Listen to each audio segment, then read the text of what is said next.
Hello बच्चों, 12वीं के रसायन विज्ञान में हम लोग चौथा चैप्टर पढ़ रहे हैं केमिकल काइनेटिक्स और इस चैप्टर में यह लेक्चर नंबर 11 है। आज की इस वीडियो में हम लोग पढ़ने वाले हैं अभिक्रिया वेग की ताप पर निर्भरता। किसी भी रासायनिक अभिक्रिया की दर या रासायनिक अभिक्रिया का वेग किस प्रकार तापक्रम के ऊपर डिपेंड करता है, यही आज की हमारी टॉपिक है। तो चलो शुरू करते हैं टॉपिक को।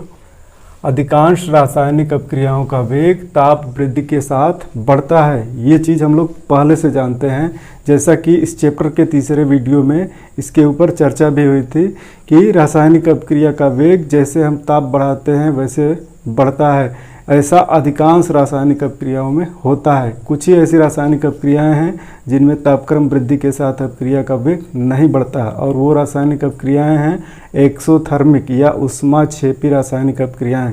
चूँकि ऊष्माक्षेपी रासायनिक अभिक्रियाओं में ऑलरेडी ऊष्मा उत्सर्जित होती है, इसलिए तापक्रम बढ़ाने पर वहाँ अभिक्रिया का वेग कम होता है।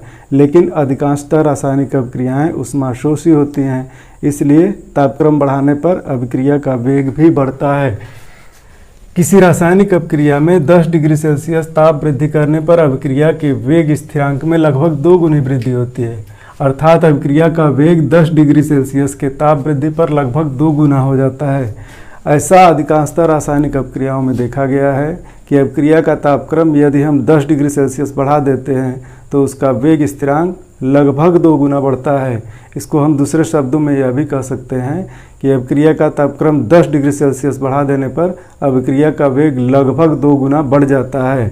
और आर्हेनियस ने इसका एग्जैक्ट कैलकुलेशन किया और एक समीकरण दिया, आर्हेनियस समीकरण। किसी अभिक्रिया की ताप पर निर्भरता के लिए आर्हेनियस ने सक्रियण ऊर्जा की अवधारणा के आधार पर एक सरल समीकरण प्रतिपादित किया, जिसे आर्हेनियस समीकरण कहते हैं। और आर्हेनियस समीकरण दिया हुआ है K = A e⁻−EA/RT, जहाँ देखो K वेग स्थिरांक है, ये वेग स्थिरांक हो गया, A आर्हेनियस स्थिरांक, A जो है आर्हेनियस नियतांक है, EA सक्रियण ऊर्जा, ये एनर्जी ऑफ एक्टिवेशन हो गया, R गैस नियतांक जिसका मान है यहाँ पर 8.314 जूल पर केल्विन पर मोल, और T तापक्रम है केल्विन में। ठीक है, E को हम कहते हैं एक्सपोनेंशियल। यहाँ ध्यान दो, A क्या है आर्हेनियस नियतांक, इसको पूर्व चरघातांक की गुणक भी कहते हैं, और ये चरघातांक है एक्सपोनेंशियल। ठीक है, आगे देखो, दो तापों T1 व T2 पर अभिक्रिया के वेग स्थिरांकों क्रमशः K1 व K2 के मापित मानों की सहायता से हम निम्न समीकरण द्वारा सक्रियण ऊर्जा की गणना कर सकते हैं। log K2/K1 = EA/2.303 R कोष्टक में 1/T1 - 1/T2। तो इस समीकरण के द्वारा हम सक्रियण ऊर्जा की गणना कर सकते हैं। दूसरे क्या कर सकते हैं, इधर के सारे वैल्यूज दिए हुए हों, यानी K1 दिया हो, EA दिया हो, T1 और T2 दिया हो तो K2 की गणना कर सकते हैं। इसी तरह बाकी सभी दिए हों तो K1 की गणना कर सकते हैं, या इधर के बाकी मान दिए हों तो T1 की गणना कर सकते हैं, इसी तरह T2 की गणना कर सकते हैं। ठीक है, यहाँ बता दें ये समीकरण कैसे आ गया, हल्का सा डेरिवेशन है, अगर आप इंटरेस्टेड हैं इसमें तो ये आपके लिए हल्का सा हम बता दे रहे हैं। इस समीकरण के दोनों दिशा में लॉग लिया गया है, नेचुरल लॉग। यहाँ ध्यान दें, नेचुरल लॉग K = इसका भी नेचुरल लॉग लेंगे, नेचुरल लॉग A प्लस, चूंकि A × E है तो प्लस होगा, प्लस नेचुरल लॉग e⁻EA/RT। ठीक है, इस वैल्यू पर ध्यान दें, log e⁻EA/RT, इसको हम यहाँ लिखते हैं नेचुरल लॉग e⁻EA/RT। चूँकि नेचुरल लॉग क्या होता है, नेचुरल लॉग होता है log बेस E, और जब log बेस E हो और E का पावर ही दिया हो, यहाँ मान लेते हैं कुछ भी पावर दिया हो, मान लो कि A पावर दिया हो, ठीक ना, तो इसका वैल्यू होता है A। तो इसी तरह ध्यान दें, यहाँ log बेस E और E की घात दिया है -EA/RT, तो इसका वैल्यू क्या हो जाएगा -EA/RT।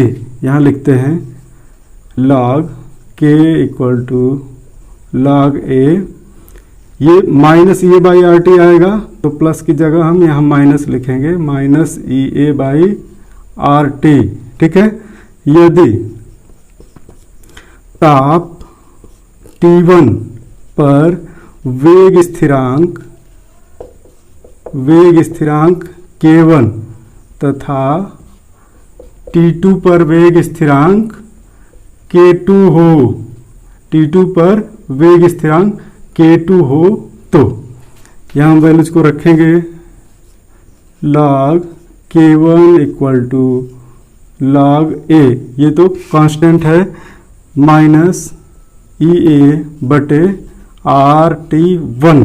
ठीक है, इसको इक्वेशन नंबर 1 बनाएंगे और दूसरे log K2 equal to natural log A minus E A by R T 2, इसको इक्वेशन नंबर 2 बना लिए।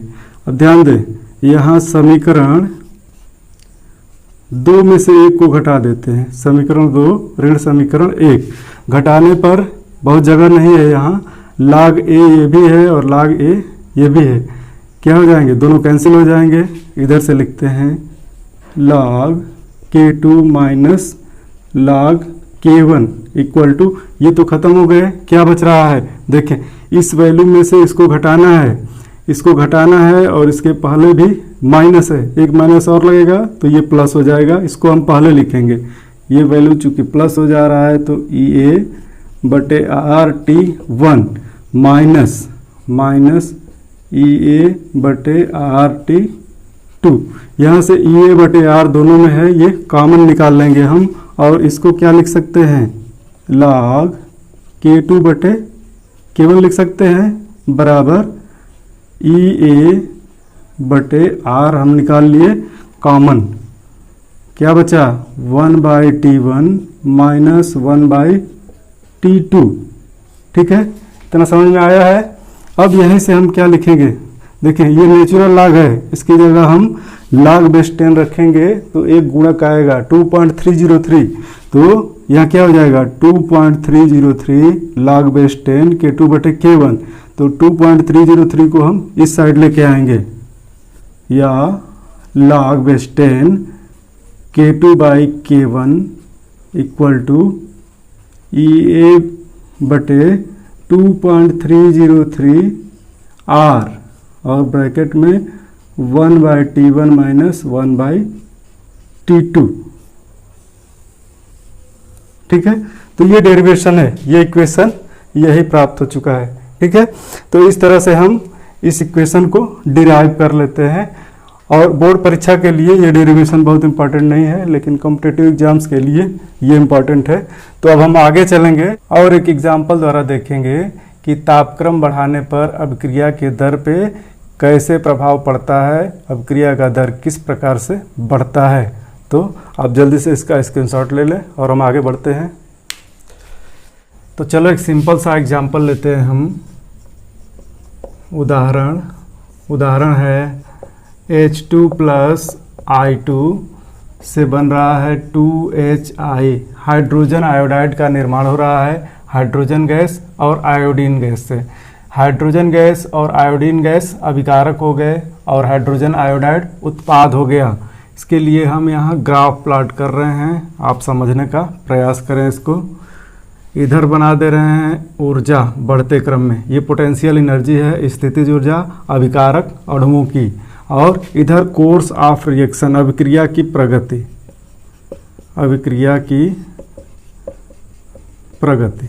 ठीक है, अब हम आते हैं अभिकारक अणुओं की ऊर्जा पर। मान लेते हैं कि अभिकारक अणुओं की ऊर्जा इस लेवल पर है, यहाँ ऊर्जा 0 है, ऊपर जाते हैं तो ऊर्जा का मान बढ़ता जाता है। ऊर्जा लेवल अभिकारक अणुओं का इस लेवल पर है H2 प्लस I2। इसके पहले वाले लेक्चर में हमने बताया था कि ऊर्जा अवरोध क्या होता है, दहलीज ऊर्जा क्या होती है। अभिकारक अणुओं को अभिक्रिया करके उत्पाद तक पहुंचने के लिए एक अवरोध को पार करना होता है, जिसको हम कहते हैं ऊर्जा अवरोध। ठीक है, और इसको एक पहाड़ जैसा दिखाए थे हम, ऊर्जा अवरोध, इसको ऊर्जा बैरियर भी कहेंगे। ठीक है, एनर्जी बैरियर। इसको पार करना होता है अभिकारक अणुओं को उत्पाद में बदलने के लिए। चूंकि अभिकारक अणुओं की औसत ऊर्जा इस लेवल पर है, औसत ऊर्जा इस लेवल पर जब तक नहीं आएगी तब तक ये उत्पाद नहीं बना सकते। तो औसत ऊर्जा इस लेवल तक आए, इसके लिए हम क्या करते हैं, तापक्रम को बढ़ाते हैं। और तापक्रम बढ़ने के साथ क्या होता है, अभिकारक अणुओं की गतिज ऊर्जा में वृद्धि होती है। जैसे जैसे हम तापक्रम बढ़ाते हैं अभिकारक अणुओं की गतिज ऊर्जा बढ़ती है, उनमें प्रभावी टक्करों की संख्या बढ़ती है और इस तरह से अभिक्रिया का वेग भी बढ़ जाता है। ठीक है, तो यहाँ ध्यान दें, मान लें कि पहले अभिकारक अणुओं की औसत ऊर्जा इस लेवल पर है, इसको इस लेवल तक पहुँचाना है। यहाँ एक एनर्जी गैप हमको दिख रहा है, एनर्जी गैप, इसी गैप को कहते हैं हम EA, एनर्जी ऑफ एक्टिवेशन। इतनी ऊर्जा देने के बाद अभिकारक के अणु इस ऊर्जा अवरोध को पार करके उत्पाद बना देते हैं। ठीक है, और उत्पाद जब बनाएंगे तो इनका एनर्जी लेवल हमेशा अभिकारकों के एनर्जी लेवल से कम होगा। ठीक है, इनका एनर्जी लेवल यहाँ मिल रहा है और ये जो एनर्जी लेवल का गैप है इसको हम दिखा दे रहे हैं डेल्टा H के द्वारा, डेल्टा H। ठीक है, इसको हम heat evolved in the reaction, अभिक्रिया में जो ऊष्मा निकल रही है उसको हम डेल्टा H द्वारा दर्शा दिए। अब देखो, अभिकारक अणु यहाँ तक पहुँचते हैं तो ये माना जाता है कि एक कॉम्प्लेक्स का निर्माण होता है जो अस्थायी होता है। तो यहाँ हम कॉम्प्लेक्स दिखा दे रहे हैं इसको कैपिटल C द्वारा। ठीक है, इसको कहेंगे सक्रियण जटिल, सक्रियण जटिल या एक्टिवेटेड कॉम्प्लेक्स, एक्टिवेटेड कॉम्प्लेक्स। यह अस्थायी होता है और तुरंत ही वियोजित होकर के उत्पाद देता है। तो यहाँ हमारा मिल जा रहा है HI, उत्पाद। ठीक है, इसी ऊर्जा को दहलीज ऊर्जा कहते हैं। ये है हमारी दहलीज ऊर्जा, जो ऊर्जा अवरोध है उसी को दहलीज ऊर्जा कहते हैं, दहलीज ऊर्जा। तो यहाँ पे कुछ मुख्य टर्म्स हैं, इनको हम लिखेंगे। क्या क्या है ये देखें, सक्रियण ऊर्जा EA किसे कहते हैं, सक्रियण ऊर्जा किसे कहते हैं, एनर्जी ऑफ एक्टिवेशन। और दूसरा दहलीज ऊर्जा किसे कहते हैं। तो इन दोनों पॉइंट को हम लिखने जा रहे हैं। इसके बाद इनके ऊपर हम लोग एक न्यूमेरिकल करेंगे ताकि टर्म और ज़्यादा क्लियर हो जाए। तो पहले सक्रियण ऊर्जा को लिखते हैं। सक्रियण ऊर्जा, एनर्जी ऑफ एक्टिवेशन, ऊर्जा अवरोध को पार करके उत्पाद बनाने के लिए दहलीज ऊर्जा से कम ऊर्जा युक्त अभिकारक अणुओं को जितनी ऊर्जा की आवश्यकता होती है उसे सक्रियण ऊर्जा कहते हैं। पॉइंट को समझें, यहाँ ऊर्जा अवरोध को पार करके, यह है ऊर्जा अवरोध, इसको पार करके उत्पाद बनाने के लिए इन अभिकारक अणुओं के पास दहलीज ऊर्जा, यह क्या है, दहलीज ऊर्जा है। ठीक है, इसको हम यहाँ दिखा दे रहे हैं, इसको ध्यान दें, इसका लेवल चूँकि ये ऊपर है तो इसको हम दिखा दे रहे हैं दहलीज ऊर्जा। तो इस दहलीज ऊर्जा से कम ऊर्जा युक्त ये अभिकारक अणुओं को जितनी ऊर्जा की आवश्यकता होती है, कितनी ऊर्जा की यहाँ आवश्यकता दिख रही है, इस लाइन के बराबर। ठीक है, तो जितनी ऊर्जा की आवश्यकता होती है इसी को हम सक्रियण ऊर्जा कहते हैं। और सक्रियण ऊर्जा बराबर होता है दहलीज ऊर्जा ऋण अभिकारक अणुओं की औसत ऊर्जा। अब दहलीज ऊर्जा को परिभाषित कर लिया जाए। दहलीज ऊर्जा, इसको थ्रेशोल्ड एनर्जी कहते हैं। अभिकारक अणुओं के पास अभिक्रिया करके उत्पाद बनाने के लिए जितनी न्यूनतम औसत ऊर्जा होना आवश्यक है उसी को हम दहलीज ऊर्जा कहते हैं। ठीक है, जितने भी अभिकारक अणुओं के पास न्यूनतम आवश्यक ऊर्जा होनी चाहिए इस बैरियर को पार करने के लिए और उत्पाद में बदलने के लिए उसको दहलीज ऊर्जा कहते हैं। ठीक है, तो दहलीज ऊर्जा का मान यहाँ क्या दिख रहा है, ऊपर वाली लाइन जो है यह दहलीज ऊर्जा को शो कर रही है। अब आप जल्दी से इसका स्क्रीनशॉट ले लो और हम आगे चलते हैं, इसके ऊपर एक न्यूमेरिकल करते हैं।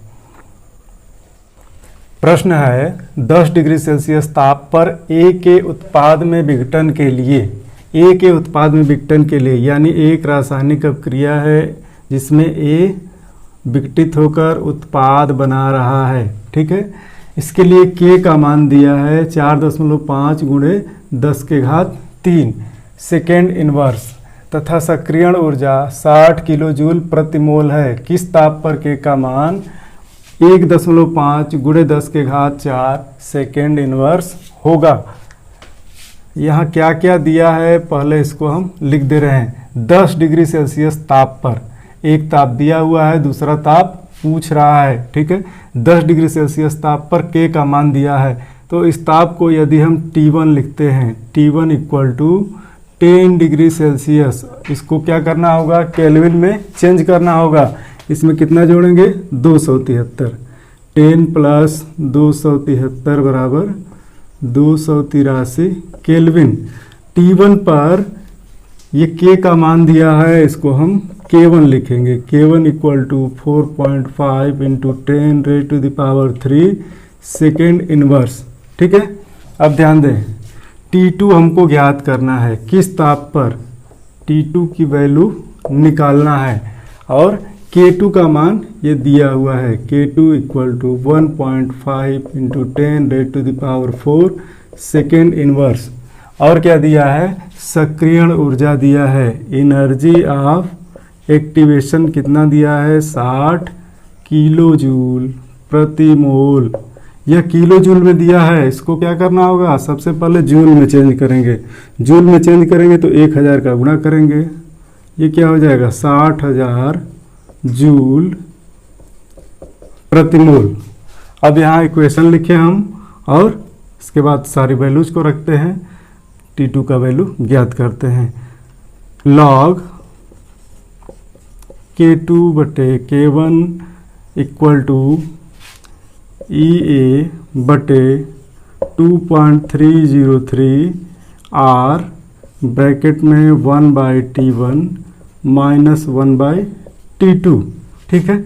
यहाँ से सारी वैल्यूज को रखो, बराबर क्या हो जाएगा, लॉग K2 का मान दिया है, इसको हम रख दे रहे हैं 1.5 × 10⁴, और K1 का मान दिया है, इसको लिखते हैं 4.5 × 10⁻³ EA का मान 60,000 है, 60,000 बटे 2.303, R की वैल्यू रखेंगे, कितना होता है, 8.314 जूल पर केल्विन पर मोल, और 1/T1 - 1/T2, इस इक्वेशन को ध्यान दें, ऐसे भी लिख सकते हैं, 1/T1 - 1/T2 बराबर क्या हो जाएगा, यहाँ T1 T2 का एलसीएम ले लेंगे, T1 T2 और ऊपर T2 - T1, ठीक है। तो इसी रूप में हम यहाँ वैल्यू रख रहे हैं। T2 की वैल्यू पहले रखेंगे, T2 तो ज्ञात करना है, तो इसको जो कहते हैं लिखे, माइनस T1 कितना है, 283 बटे T1 T2 है ना, तो 283 × T2 ये वैल्यू है, ठीक है। यहाँ अगर लाख की वैल्यू निकाल लेते हैं तो बाकी में तो मुश्किल नहीं होनी चाहिए। यहाँ देखें, इसको भाग आप करा के देखें, हमने भाग कराया हुआ है, इसका मान आएगा log 3.33 = ये वैल्यूज रख देंगे 60,000 बटे 2.303, इन दोनों का गुणक होता है 19.147, और यहाँ से T2 - 283 बटे 283 T2, ठीक है। log 3.33 के लिए log टेबल का सहारा लेना होगा, और log टेबल में इस वैल्यू को देखेंगे तो यह मान होगा log 3.33 = 5224, ठीक है। तो यहाँ वैल्यू क्या रखेंगे हम, यहाँ हो जाएगा 0.5224 = ये वैल्यूज रख देंगे हम 60,000 बटे 19.147 T2 - 283 बटे 283 T2, और यहाँ से T2 को आप कैलकुलेट करके देखें खुद, ये वैल्यू आ जाएगी 297 केल्विन, 297 केल्विन। और इसको अगर हम डिग्री सेल्सियस में चेंज करना चाहें तो इसमें से 273 घटा देंगे, तो ये वैल्यू आ जाएगी 24 डिग्री सेल्सियस, और यही आंसर होगा। ठीक है, तो इस तरह से इन प्रश्नों को हम सॉल्व करते हैं। मिलते हैं नेक्स्ट वीडियो में। Thank you.